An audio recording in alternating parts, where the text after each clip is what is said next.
Peace and blessings, family. Good morning. I want to come to y'all with a quick review, real quick, of the conversation last night, which I thoroughly thought was a great start to many more conversations and collaborations as we talk about working inside our community in terms of what's best for our community. So I want to reflect on the conversation last night, which I thought was great. First of all, I just want to thank all of my guests yesterday who took time out of their Sunday night to sit and have this conversation. We talked a little bit about the election and strategies for after the elections. And I want to thank Javon Muhammad. She was in Louisiana. She's originally from San Francisco. So it was late for her.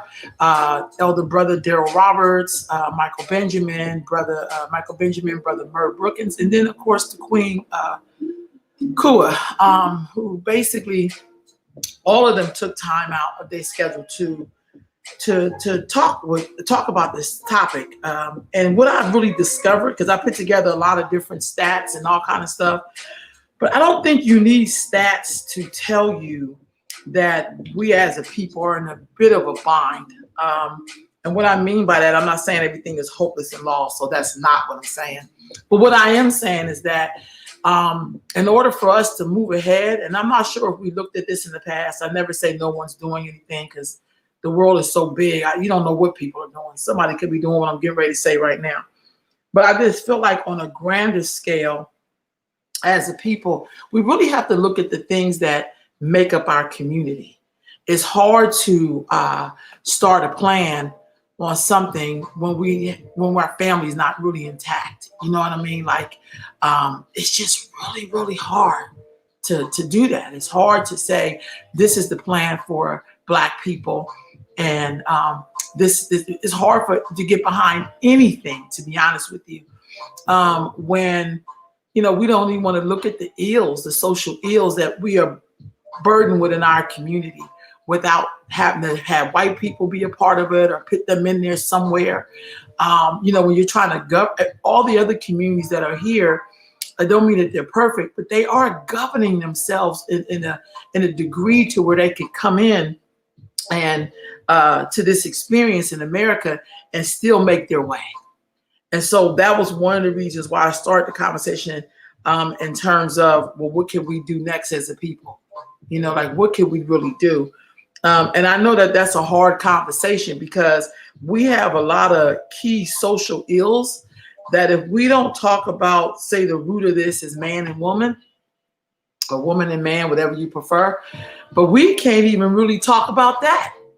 You know what I mean? Because we're in a time where, we're trying to make sure everyone has the right to be whoever they want to be, but we're not ensuring the people who are what they are. Like, we don't want to talk about what's happening in our communities. And so that's why that conversation yesterday was so great. But what really dawned on me, it's kind of hard to talk political strategies. It's kind of hard to talk about what's next as a people when we don't really see each other quite like that. Do you understand what I'm saying? I mean, I feel like that's one of the things we have to talk about. Now, I do believe we could talk about that at the same time. I just think it's kind of hard to have a conversation, if you will, and us not talk about what would keep us from standing together. Like, I think we do need to have a talk where we can talk about what's going on with some Black men and some Black women. Some Black women are doing fine with Black men, and some Black men are doing fine with Black women. But I just mean overall. I mean, when I listen to my babies, when I'm working with my young women, and they're telling me about how they feel about the way Black men and Black boys see them, for some reason we don't hear that. And I don't know what that's about. We kind of say, well, I raised my son, but you don't know what your son will be saying when you're not in his sight, or your daughter when she's not in your sight. But I think we have to take time and we have to talk about that. So when we're talking about moving politically and having strategic plans for home ownership and financial wellness and mental health for Black Americans or African Americans, whatever you want to call it, I think we really got to talk about that. And so yesterday was the first of many. I'm going to be talking with people across the country about what's the strategy. I'm so glad tomorrow's election day, because maybe after tomorrow, we will probably have a little bit more to say than because people are kind of like not knowing where the ball's going to fall. But one of the things I'm really appreciative for is that the voice. I want to hear from my Black conservative sisters and brothers. I want to hear from them. Because I think we made a lot of room for Black folks who just go along with anything, but we haven't heard from Black people who have a standard and a charge. We just kind of wipe them away. But we need to have them at the table too. We have to make room for the manly man and for the girly girl, you know what I mean? Or the woman or whatever. It can't be somebody who's always flopping in the wind and wanting to go with everybody. But the people who are trying to just live their life and be the Black man, the Black woman, there's really no support for them to be just themselves without somebody saying, but you have to consider other people who want to be you. Like, that's not going to help us, y'all. We got to make room at the table for us all.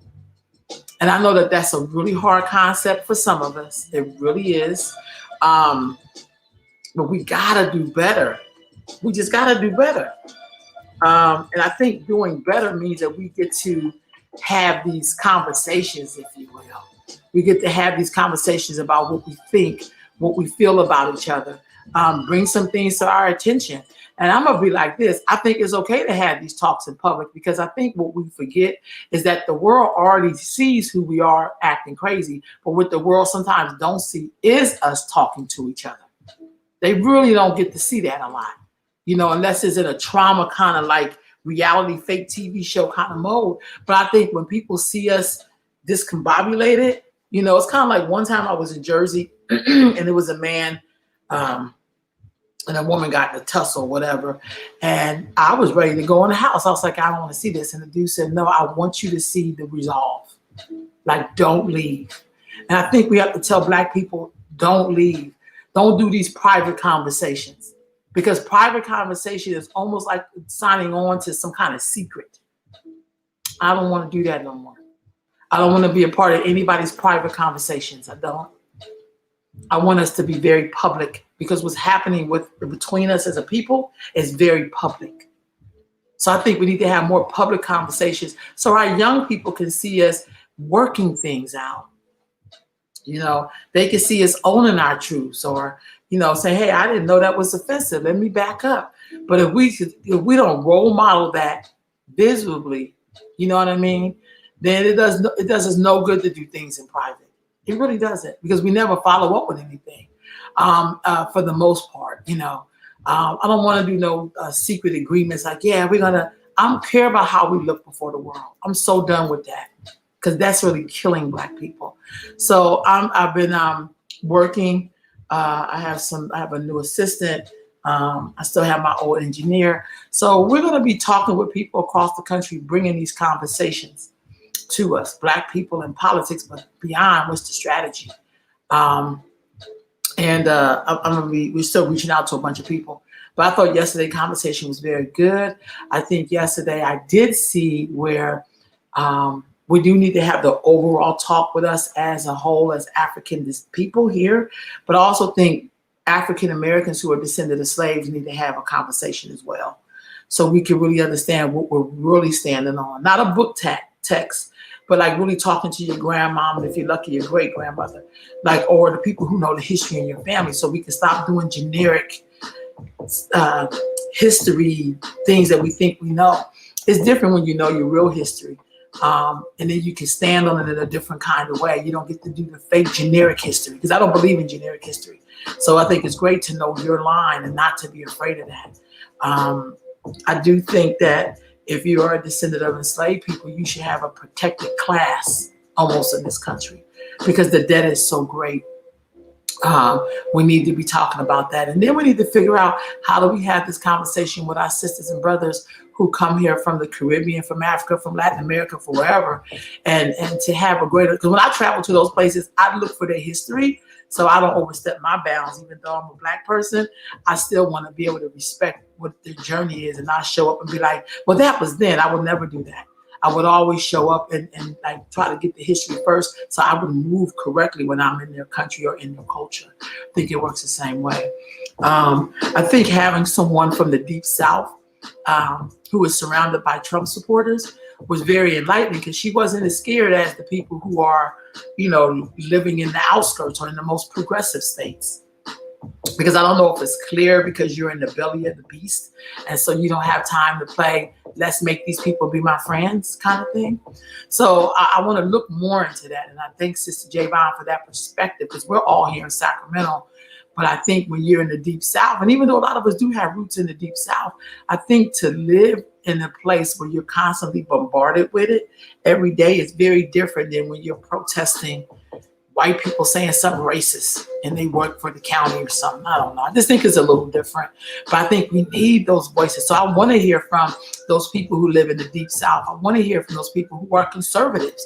And don't be afraid. I think we can have intelligent conversations without people attacking people. I want to say this.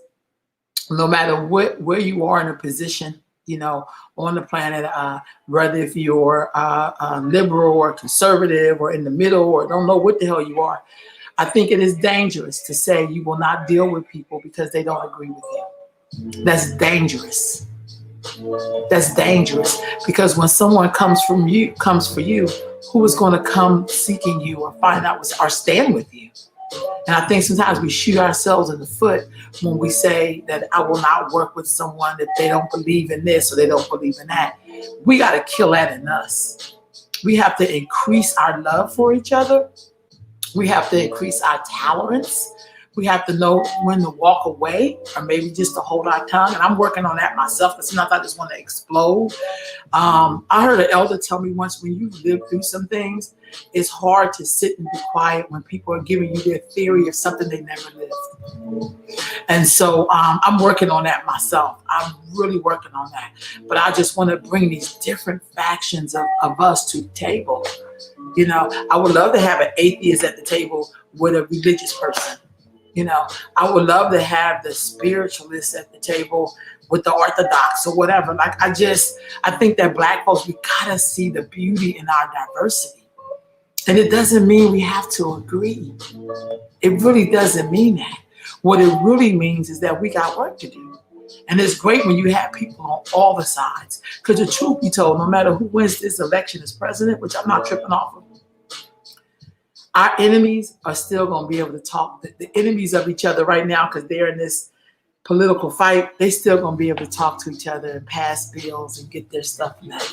And we're going to still be over here like, I don't want us to hang our hopes on no more people that's way outside of us. I want us to hang our beliefs and our hopes and our dreams and our prayers and our backings on the person in the mirror, which is you, and people who think will listen to you. The question was asked yesterday, what make us feel connected to Black people? I've never been asked that question before, because living inside of the Black experience in America, when I traveled through the Caribbean, when I've traveled in Latin America, and knowing that there are more Black people in Latin America, that was never a question for me, because when I seen them immediately, I seen myself. There was something there that made me feel connected. And I've had that experience when I met Black people who did not want to be Black. For some reason, I didn't get that kind of signal from them, and I still treated them with respect. But there's just something about the experience, and when we look at each other, when we see each other, there is something that draws us together as a people. And I firmly believe, honestly, family, that we are so powerful that, it is experience. It is. I always tell people, you can't tell me nothing about the crack era because I was there. I worked my whole professional career through the crack era. So I knew what it was like to see moms on crack and trying to have a healthy baby. I knew what it was like having a woman go to a doctor's appointment and people treat us away because when she put her feet in the stirrups, her feet was black. Like, I know what that was like. I know what it was like to stand up and advocate. Even if this person says some shit that I didn't agree with, I was not going to leave you hanging. I won't do that. I wouldn't treat people like that. I just wouldn't do it. And so as a people, we do have to have all of us at the table. It doesn't mean we're all going to agree. It doesn't mean we're all going to agree. I'm fighting. My truth is I'm fighting like hell for Black girls and women because I still think that we're overlooked. I still think that we are the floor and everybody else is the ceiling because I see that in behavior. But I also think a lot of us don't know we're doing it because it's been a part of a cultural norm that we've had. And I think until we sit down and have these conversations where we can really talk to each other, then we can talk some real political strategy. Then we could talk about how do we hold our city council or whoever, you senator or whatever, accountable for what they promised they would deliver or to get them to deliver things that we need. But first, we have to sit down at the table. We have to talk to each other. We just got to do it, family. We can afford not to do it. I don't know about y'all, but 25 years, 50 years from now, if I'm still here, if not, I really want young people to have more tools in their box to work with. In my childhood, yesterday, I was talking to one of my young folks, and I was showing her Teen Summit, and I was telling her when I was a teenager, this is what I listened to. This is what I listened to. I showed her the Soul Train I grew up listening to in the 70s as a very small child and how those impressions burnt in my brain. And so my undying love for Black people was all fueled by just simple things like watching Soul Train and watching Black artists talk directly to Black people. Now, this was in the 70s, of course, but I never forgot that. So it made me look at Gladys Knight different. I looked at Ike and Tina differently. I mean, to seeing them interact with us. You know what I mean? Then I remember watching Teen Summit in the late 80s, when I was coming of age in some early parts in the 90s. I remember watching Teen Summit and how they were talking about real issues, But I also remember watching my elders and middle-aged people or the folks in the middle. I don't know what they call you when you're not a teenager anymore. And you're a grown-ass person, but you're not quite an elder. I remember watching Bev Smith and them sit down around that table with the piano player in the back and them talking about real issues and seeing Black people on all the sides of the issue, And I'm really interested, family, in seeing us just talk it out. And that's why yesterday's conversation was so important last night. It was so important to have different people. We had one conservative there, but we had one brother who was involved in the criminal justice system. Now he's out helping his community. We had a Black woman that was an immigrant. We had a young brother who mother I adore, who they do theater and stuff like that. He's an HBCU grad. And then you have our elder brother, Daryl Roberts. So it was a mixture of us on there last night. And I was very proud that we could sit down, but we just got to have more conversations. Sometimes the first hour is kind of like trying to get that energy up so we could dive in. And I also think, there has to be more than one plan. So there would never be just one plan. There's never just one plan for Black folks. Never. We're not a monolith. Some people want to be separated. Some people want to be all the way up in white people. And that's fine. But I still think at the end of the day, we still should be able to have a conversation like we did last night and really hash that out. And my thing is, I don't care about emotions because I don't like talking to people who are emotionalists because that means you have to stuff it. And Black folks been stuffing it since we've been here, which is why diabetes are high, hypertension, stress, strokes, things that kill us. Because we want to stuff it and we want to just appear to be like we're taking the high road, but really we're all the way in the gutter with our health and the way we see each other. So I'm interested in those conversations, family. And if you're interested in being a part of a conversation like that, inbox me. I mean, I'm talking to people all over the country. Got my Chicago people there, got my Philly people, my New York people, my people from Texas, from Florida, like all DC, you know. I mean, and I don't care, we're Black, Oklahoma, we're everywhere. But we gotta, talk about what's happening with us for real. On Tuesday mornings, I have new shows coming out. One I'm premiering tonight, which is called The Culture with Sister Cleo Cartel. But I want on Tuesday mornings, it'll be about an hour, maybe an hour and a half show. I'm gonna be talking to people across the country about what's going on with Black people in your city. And I'm gonna have like about 2 to 3 guests, and their job is gonna be able to tell me what's going on and what's the political climate, what's economics looking like there, what is it looking like educationally, like the top things that we know is important for us as Black people. Fill us in, tell us what's going on. So that's going to start on Tuesday after the election is over. Tomorrow I'll just be talking with people about how things faring in their county. And I also think we may want to have a political education show, but I got to find the right person to break down how this thing works. Because I do think that the politics is one tool, but it's not the tool. See, the tool is the family. And that's what we keep trying to overlook that. But where your child is and where you are more times than not is in your home, in your base, things that you do every day. That's called culture. The things you do every day in ceremony, that's a part of your culture. That's what we have to look at. It's like teaching somebody how to eat all over again when all they've been eating is out the trash and out the garbage. How do you teach them to eat from the garden? That's the real work. And I don't think this whole thing about a mental I don't think it's really that. I think people duke us with that. I don't think it's about that. I really think it's about us having to look at those cultural norms so that when we make a strategy or a plan for anything as a people, we can at least have a base to stand on that we can all agree to. And so, yeah, do we need Black men? Hell yeah, we need Black men. Do we need the Black woman? Hell yeah, we need her. Yes, we do. Do we need Black children? Yes, we do. You notice I didn't say, do we need allies? Because here's the thing, we've been making it with allies. So it's not more about making them feel more comfortable than you make people who look like you feel less comfortable. Because that's what we've been doing. I've watched Black people, conscious Black people, whatever, make white people come into the room, any other group come into the room. You want to make sure that they're comfortable, but you don't do that for your people. Sometimes I rarely see very heavily melanated, beautifully dark-skinned people in leadership positions in Black communities. I rarely see that. Because maybe we don't make them feel comfortable. Because somewhere in our language, we think they're not valuable or we're trying to erase them.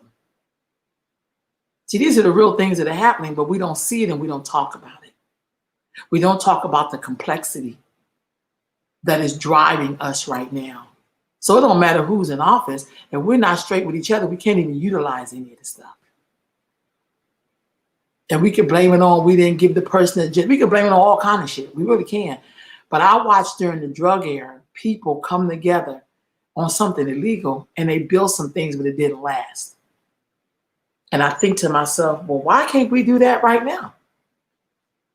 So anyway, family, that's just my reflection. I got to get ready to get out of here. I have a new employee to train. But I just want to say I enjoyed the show last night. I'm so thankful for Kua, for Merv, for Benjamin, for Brother Daryl Roberts and Sister Javon, that they took time out to have this discussion. And I just want to say this. I want to hear from Black conservatives. I want to hear from, we got to mix it up, family. We have to know, because I think they have some of the things I agree on, maybe not the way in which they go about it. But, I agree with a lot of this stuff. I do.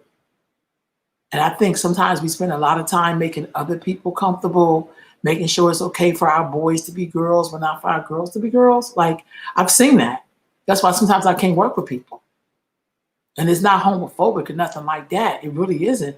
But it's like something's wrong when you're, again, you want to talk about misogyny, but you have your own version of supporting misogyny because it hasn't addressed.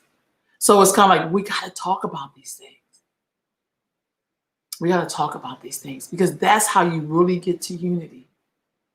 I'm going to leave y'all with this. When I was coming up, my mother, blessed memory, could not stand Jesse Jackson. She just couldn't stand Jesse Jackson. But if you was to ask her about Jesse Jackson, she would say he's a man doing what he's supposed to be doing. And because that's what I would hear in the house. So she was like, oh, look at this, But it was something about her understanding that even though she did not agree with him or didn't feel Jesse, and I think some of the stuff was classism, because Black people, we have classism badly, You know what I mean? So, and yeah, I think some of it was classism, colorism, definitely. But for me, I just want us to understand how diverse we are, that all Black people don't believe the same, that all of us are, maybe the destiny could be the same. I don't know. But I just want to hear from people. I really do. So, family, with that being said, I'm going to jump off of here. I'm sorry, I didn't see this brother's comment. Alexander said, I got the perfect idiot for you. Yeah, I don't want no idiots, bruh. I want to just talk to regular Black people. Yeah, it ain't that deep. I'm not trying to entertain Black people. I'm not. I just want us to think and have some real viable conversations. So if you know somebody that's a conservative and he really wants to come on and share his view without trying to make people feel like, they're idiots, then let's have a conversation. This is not reality TV show. I'm not trying to entertain you. I'm not trying to show Black people in the world that we're somehow ridiculous. I love you too, cuz. But I just feel like I want to hear from people who are not on the same track. Because this is what I do know too, is that this blueprint that we have, for some of us, for a lot of us, is not working. So one minute we'll be talking about how, we don't want men to be a certain way. But now I watch a lot of sisters say, I really want to have a husband. I really would love to have a family. Some of us are really hurting and we need to be able to talk about it because maybe the brother don't know. Because I know that men are under instruction and that's some shit that they learned that wasn't healthy. So anyway, family, I love y'all. I hope y'all have a great day. I'll see you tonight with Sister Cleo's new show, The Culture with Cleo Cotel. And I'm going to be bringing some people to you. We have a cooking show that's going to be coming out. God, I got a lot of little stuff coming out. Trying to do some stuff with people from across the country. I have a watch party and I have comments over here. Have a great day and thank you for the effort. Thank you so much. Thank you so much. Again, if y'all know anyone, this has some comments on my watch party. I'm sorry. They say, thanks, Queen, understanding. Somebody said, right, uniquely made different. We all have difference of opinions. Right on to you all. If you know people who you think will be good, I'm just trying to produce shows with some content in it for us. And I feel like social media and all of this technology that we have, we need to be using it to counter whatever we think is not right. And we challenge people, in a healthy way. I love being challenged. I'm constantly being challenged. And I do get checked. This case, we think she just did. I have people who be like, bro, what's up? So I'm grateful for that. So y'all have a great day. And so watching basketball. Yeah, see, I don't watch that kind of stuff. That's why I'm like, well, I work all the time. I ain't got time to be watching these basketball wives. I really don't. That's honest God true. I don't even know these people, to be honest with you. Not say that like in a jokingly way, but I'm serious. Like one of the things I did learn from Jewish people, because I've been around them for a minute, if they realize somebody is a detriment or not supporting them as a people, they immediately they pull their support back. And I think Black folks got to learn that. That's not the same as canceling somebody. You know what I mean? But we're the type of people we'll say, I love your music, but I don't like that this person is tearing down my community. Well, why are you supporting them? Why are you supporting them? That's what I don't understand. If you don't like what somebody's doing, then don't support them. And I don't support that stuff because I don't know no black women who act like they act on any of the reality TV. I don't know black women like that. I don't know people. We don't do stuff like that. I don't hate somebody guts and then I go on vacation with you. Like, where you do that at? So I'm not interested in that. Plus, I do come from the era where black folks had a lot of dignity and pride. And I'm grateful because sometimes I find myself relying on that to get myself through. So, family, y'all have a great day. I have to get out of here to work. Love you all. Peace and blessings.